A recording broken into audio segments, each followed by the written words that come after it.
best way to describe My Friendly Neighborhood is that it's what happens when the Muppets meets Resident Evil. And somehow it works really well. Now, this game takes around 4 hours to complete, but I think I can explain basically everything in... Ready? Go. In this game, you play as Gordon, a handyman who's been contracted to turn off the antenna of an old TV studio. Why? Well, because for some reason this abandoned studio randomly started broadcasting reruns of its old kids show, My Friendly Neighborhood. And no one knows why. Oh, also we have a couple complaints on us from customers, so this is basically our last shot or we're gonna get fired, so no pressure. We head into the lobby of the studio and look to go in the elevator, but unfortunately it's covered with this purple glue-like substance. No one is there to help us, so we ring the bell and out pops this sock puppet. His name is Ricky, and he would prefer that we didn't shut off the antenna. After all, they just want to spread some friendliness. But a job's a job, so we tell him too bad. He coughs up, literally, an access card and then disappears. So, one of the funniest things about this game is definitely the juxtaposition of the childlike and innocent, albeit creepy, Muppets, and Gordon's very disgruntled and done with the world attitude. Raise the curtain. Oh god. Bring up the lights. The neighborhood is coming to town. Hello. I'm here to disconnect the antenna. Television's heartbeat has returned. It's broadcasting over the news. The news? No, trust me. The antenna is just fine as it is. That was... special. That's a good word for that. Alright, so we have this access card, but what to do with it? This is when I realized this game is much more open world than I originally thought. It's not super linear, but it also manages to be good at hinting at what to do next, something a lot of games struggle with. In addition to the card, we also found half this tablet, which goes into the door of the atrium. The access card is for Studio 4, so naturally that's where we go. And in this is where we find our first weapon, the typographer. Yeah, you don't actually kill anything in this game, you just knock it out by shooting it with letters. It's actually a pretty cool mechanic. You also have duct tape, which you can use to restrain knocked out enemies who would otherwise wake back up when you re-enter the area. Oh, right, so the enemies. They're basically these Muppet creatures with a bad side. Their voice lines start out innocent enough, like they're talking to children, and then become very dark. And some of them are just downright funny. Wait. Here, before we move on, here's some of my favorites. Then the fun part starts. Take your closest friend and separate all Alright, of their parts I guess that's it. into little piles based on color. Do I eat? Well, I'm glad you asked. When I'm feeling happy, I eat watermelon. When I'm sad, I eat leftovers. I feast upon the tears of my enemies. After grabbing our gun, Ricky warns us about Pearl, the giant bird. And trust me, she puts Big Bird to shame.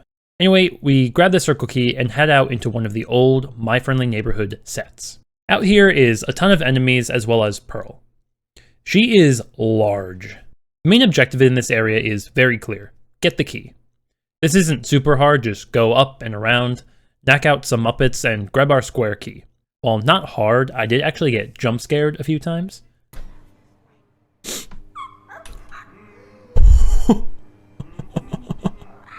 One thing I need to talk about is the save system in this game. So you occasionally come across these safe rooms where you can save, and you actually need to pay tokens that you find around the game in order to both save and heal. These safe rooms also have a place to store your items, and this is one of the main reasons I compare this game to Resident Evil. The inventory management system is identical, and I think it works really well for My Friendly Neighborhood. Okay, so we have the key, now what?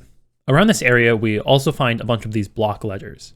These go on this sign here that spells neighbor, and out pops a letter.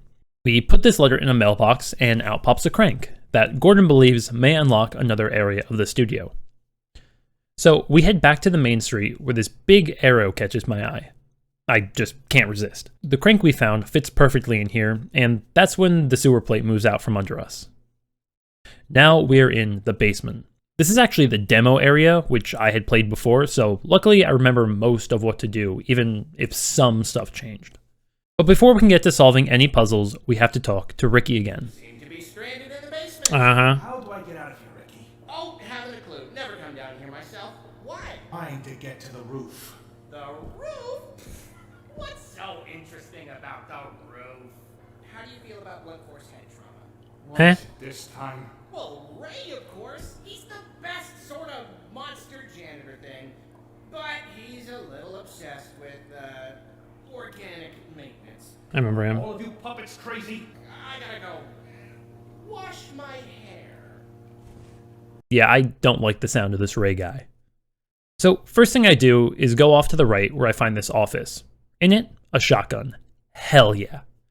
We also get some world building in the form of this newspaper. It talks about the Northern War, also called the War of Horrors. It talks about how veterans returning were not celebrated, but booed for perpetuating the horrors of war. A war that we later find out Gordon, our main character, was a soldier in. Sounds like this reality's version of the Vietnam War.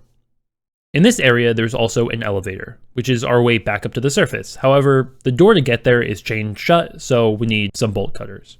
While searching the basement, we find this weird contraption with a clock and some shapes, and it looks like a puzzle to get through this door, but it's missing a source of power. We had already gotten a part of it in this previous area, but need to complete it. We make our way around, knocking out and taping some Muppets, which is when we come across this. Hi. Bye. So that's Ray. Pretty creepy. But we are able to complete our power source and just need to take out one more Muppet. I mean 5 more Muppets. Good thing we don't have to come back in here. Alright, so battery in the machine, puzzle solved, time to enter the sewers. Alright, so the main goal down here is to get the bolt cutters. We find a fuse box that needs all the fuses put in the correct order, but they're scattered around the basement in these locked boxes that, luckily, we have the key for. We also find another elevator, but it isn't working. Just remember this for later. So, we go to each lockbox, get out the fuse with a note stating its position, and then place them in to open the door. And through this door is the bolt cutters. Nice. We take these back to the door blocking the elevator, open it up, and to the surface we go. Real quick, if you're enjoying the video, definitely be sure to subscribe. Helps me out a ton, and you get notified when I post or go live, which is when I play these games. Okay, back to the game. So, this elevator brings us up into the office building. Naturally, we want to leave, but the door is locked, so new main objective, I guess. Now, this section is big, and with so many rooms and floors, I was definitely confused at first, basically just wandering around. And while wandering, I found some interesting stuff. The first of which was these peculiar masks. I had no idea what they were for, but I knew that they had to be important, so I held on to them. I also found this mechanical room of an elevator that was missing compressed gas. Again, knew this was important, but how? Oh, and we also get grenades. Awesome. I kept wandering aimlessly until I discovered the game room. Down here, there was a few interesting things. A target game that, when you beat, gave you some goodies. A safe with no buttons, and Norm next to a board game holding the diamond key. So I played him this game, crushed him, and got my diamond key. I knew now that I basically just needed to get into every door that was locked with the diamond key, that my problems would be solved there. One of the first rooms I'd gone into was the projector room. This had 4 projectors, 2 of which were missing films. When you put in a new film reel, this giant monster appeared in front of you in the theater. This is Goblet, and she moves from room to room and is basically a tank. The easiest way to avoid her though is to just make a sharp turn because she can only run in a straight line. We checked another room that had bronze busts of the 4 main characters from My Friendly Neighborhood. With it, a description explaining their feelings. This was where the masks went. At this point, I had 3 out of 4 masks and just need to find the final one. It was just in the office behind a diamond locked door, so I returned to the statue room, put on the final mask, and the secret compartment opened up. In it was 9 dice. Honestly, I had no idea at first what these were going to be used for until I returned to the game room. The safe that had no buttons, well, what it actually needed was these dice, all facing the correct direction. And when I opened the safe was a tank of compressed gas, exactly what I needed for the elevator. So, took it to the mechanical room, fixed the elevator, and headed upstairs. In here, we find the executive office. In addition to a wonderful view is the front door key. We head back downstairs, but before we can use the key, we must defeat this giant monster. Not gonna lie, super easy boss fight, and now we can leave out the front. Now that we've escaped that, there's one big question. What's next? The answer to that is we can open up the park now that we have the diamond key. We walk through this house and this playground, and also find this elevator that looks exactly like the one that was in the sewers. But before we turn that on, we head to the greenhouse. Oh, and there's these dogs that come out when we ring this bell, but we'll get back to that.